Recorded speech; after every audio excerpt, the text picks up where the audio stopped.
ब्रह्मांड रहस्यों से भरा हुआ है और पृथ्वी पर स्थित कुछ स्थान ऐसे हैं जहां इन रहस्यों की ऊर्जा सबसे अधिक केंद्रित दिखाई देती है, और उनमें से सबसे प्रमुख है भारत के प्राचीन हिंदू मंदिर, जिनके चारों ओर रहस्यमय घटनाओं की श्रृंखला ने न केवल भारतवासियों को बल्कि पूरी दुनिया के शोधकर्ताओं, वैज्ञानिकों और रहस्य प्रेमियों को चौंका दिया है।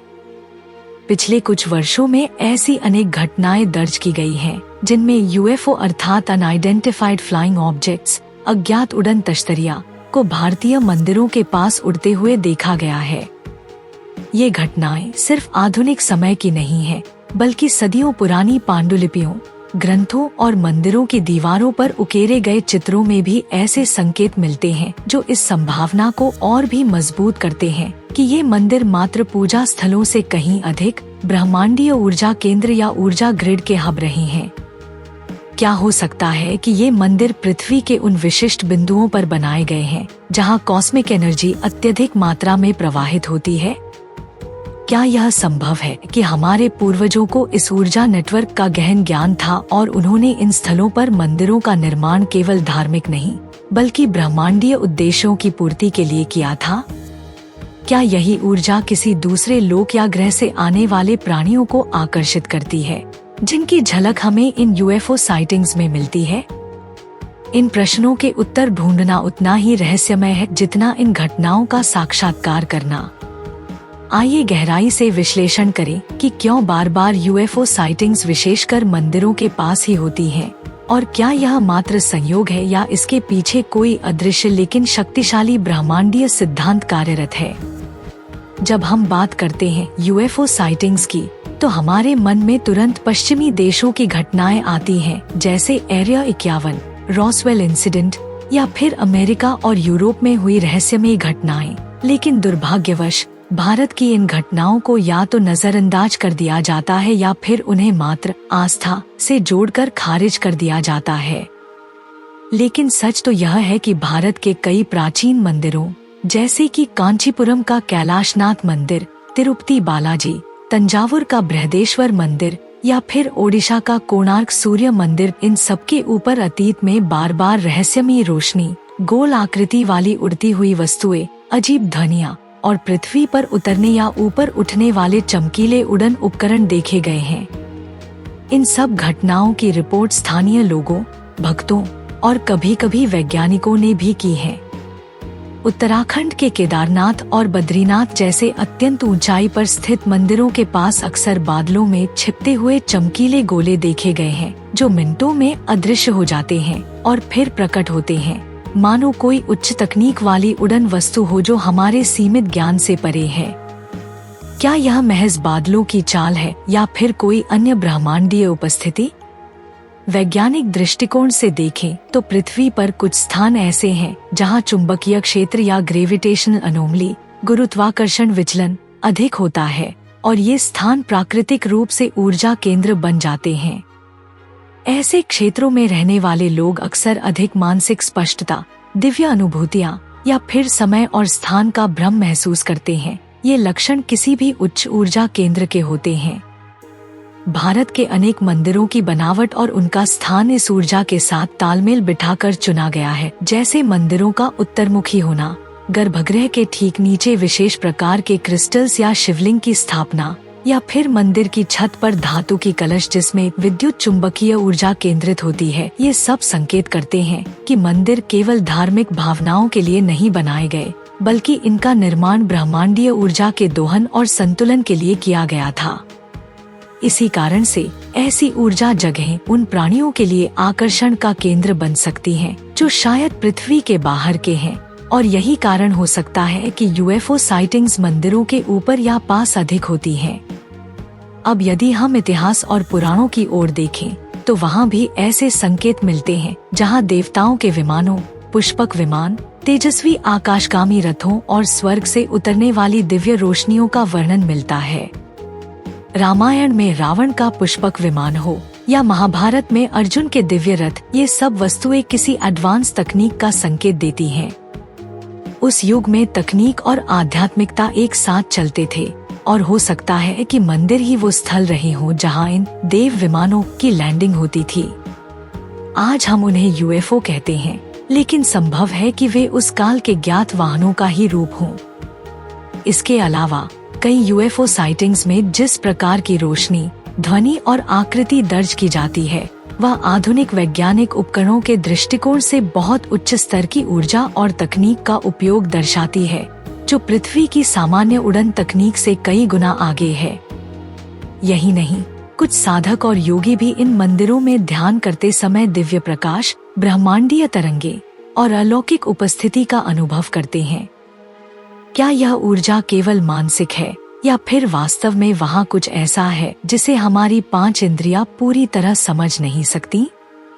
भारतीय मंदिरों की बनावट जैसे मीनाक्षी मंदिर का रहस्यमय ज्योमेट्री, नवरात्रि के समय उत्पन्न होने वाली विद्युत तरंगे या फिर नादब्रह्म की शक्ति, ये सब एक उच्चतर ऊर्जा के संकेत हैं। यही ऊर्जा शायद उन प्राणियों को आकर्षित करती है जो हमारी चेतना के बाहर हैं और जो अपने अंतरिक्ष यानों या तकनीक के माध्यम से इन मंदिरों के ऊपर मंडराते हैं, अध्ययन करते हैं या फिर किसी रहस्यमयी योजना का हिस्सा हैं। यदि हम पृथ्वी को एक जीवित चेतन अस्तित्व माने और मंदिरों को उसके ऊर्जा चक्रास माने, तो यह समझना आसान हो जाता है कि जैसे मनुष्य का ध्यान ब्रह्मांड से जुड़ सकता है, वैसे ही मंदिर भी उस ब्रह्मांड से जुड़े हो सकते हैं जो हमारे दृष्टिकोण से परे है।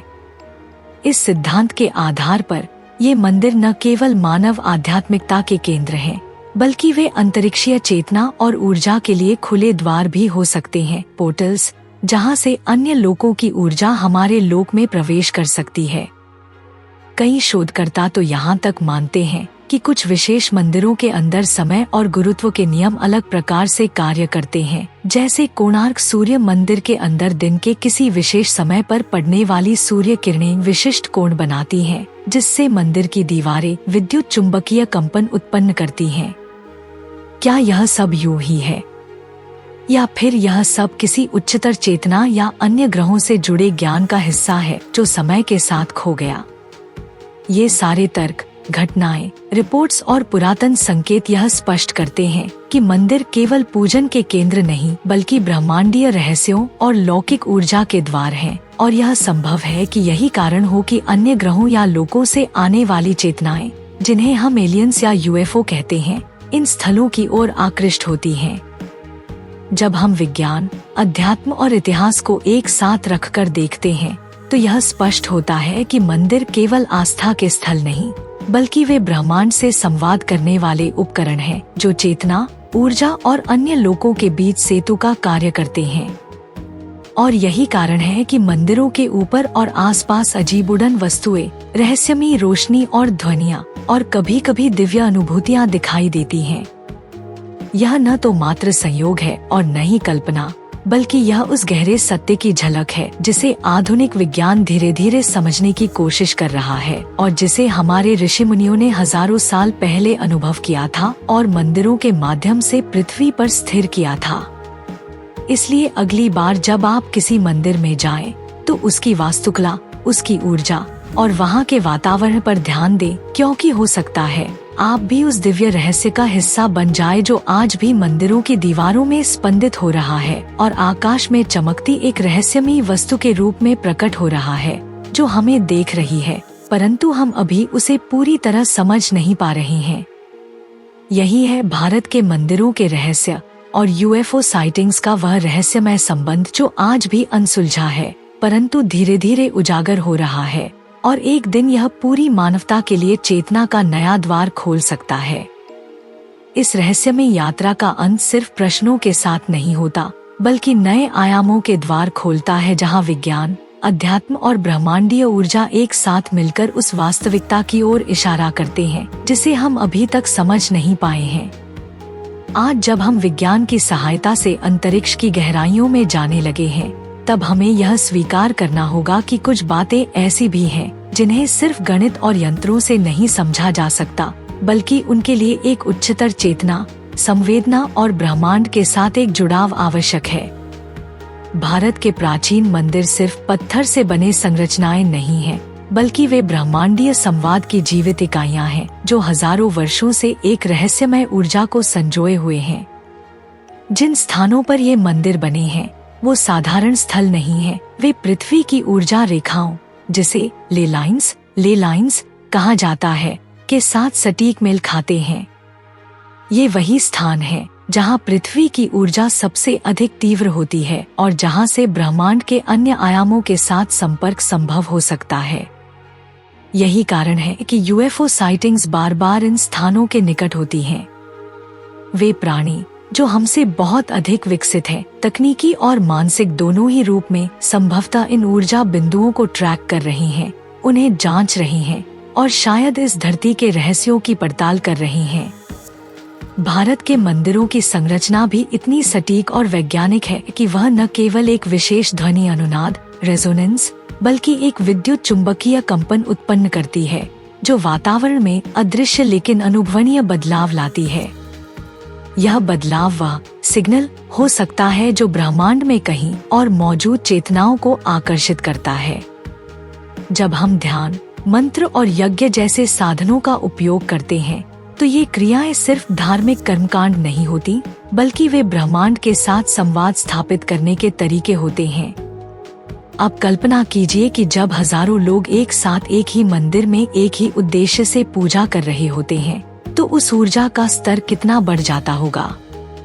यही तीव्र ऊर्जा शायद उन चेतन प्राणियों तक पहुंचती है जो इसे महसूस कर सकते हैं, और उसी को देखते हुए वे बार बार इन स्थानों पर प्रकट होते हैं, चाहे वे सीधे संवाद ना करें, लेकिन उनकी उपस्थिति दर्ज होती है रोशनी, ध्वनि, आकृति और कई बार मानसिक तरंगों के रूप में।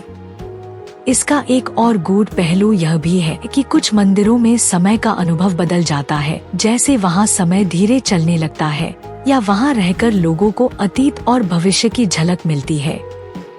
यह अनुभव केवल आध्यात्मिक नहीं, बल्कि कुछ वैज्ञानिकों ने भी रिपोर्ट किया है कि मंदिरों के गर्भगृह में इलेक्ट्रोमैग्नेटिक रेडिएशन अलग स्तर पर होता है, जो समय चेतना को प्रभावित करता है। क्या यह वही स्थिति नहीं जो कई बार यूएफओ साइटिंग्स के दौरान भी दर्ज की गई है, जहां समय धीमा हो जाता है, घड़ियां रुक जाती हैं और कुछ सेकंड्स कई मिनटों जैसे प्रतीत होते हैं? यदि हाँ, तो इसका मतलब है कि ये मंदिर और ये उड़न वस्तुएं किसी एक ही ऊर्जा या आयाम से जुड़ी हुई हैं। और यदि हमारे पूर्वजों ने इन मंदिरों को उस ज्ञान के आधार पर बनाया था जो उन्हें ब्रह्मांड से प्राप्त हुआ था, तो इसका अर्थ यह भी हो सकता है कि वे स्वयं भी किसी समय में ब्रह्मांड के अन्य प्राणियों के संपर्क में रहे होंगे। आज जब हम एलियन जीवन की खोज कर रहे हैं, तो हमें बाहर देखने से पहले भीतर झांकना चाहिए, क्योंकि भारत के मंदिरों में वह रहस्य छिपा हुआ है जो समय, आयाम और चेतना के नियमों को तोड़ सकता है। क्या यह संभव है कि मंदिर स्वयं एक पोर्टल्स हों, ऐसे द्वार जहां से चेतना एक आयाम से दूसरे में प्रवेश कर सके? क्या यह संभव है कि यूएफओ साइटिंग्स केवल उड़ती हुई वस्तुएं नहीं, बल्कि चेतना की वे तरंगे हों जो उस ब्रह्मांड से आती हैं, जहां विज्ञान और अध्यात्म एक हो चुके हैं? ये सब बातें आज भले ही हमें चमत्कार या कल्पना जैसी लगे, लेकिन आने वाले समय में विज्ञान इन्हें सिद्ध करेगा, और तब पूरी मानवता के लिए यह स्पष्ट हो जाएगा कि हमारे मंदिर सिर्फ पूजा के स्थल नहीं, बल्कि ब्रह्मांड के रहस्यों से जुड़े जीवित केंद्र हैं। इसलिए अगली बार जब आप किसी मंदिर जाएं, तो उसे सिर्फ ईंट पत्थर की संरचना न समझें। वह एक ऊर्जा केंद्र है, एक ब्रह्मांडीय रिसीवर है, जो एक दिन उन चेतनाओं से सीधा संवाद करेगा जो अभी हमें ऊपर से देख रही हैं, जांच रही हैं, और शायद हमें उस अवस्था में देखने की प्रतीक्षा कर रही हैं, जहां हम आत्मा, विज्ञान और ब्रह्मांड को एक ही सूत्र में समझ सकें। यह विषय जितना रहस्यमय है, उतना ही महत्वपूर्ण भी है, और यही वह बिंदु है जहां से हमारे भीतर ब्रह्मांड को समझने की यात्रा शुरू होती है, मंदिरों की रहस्यमयी ऊर्जा से, यूएफओ साइटिंग्स की सच्चाई से, और एक उच्चतर चेतना से जुड़े हमारे प्राचीन ज्ञान से।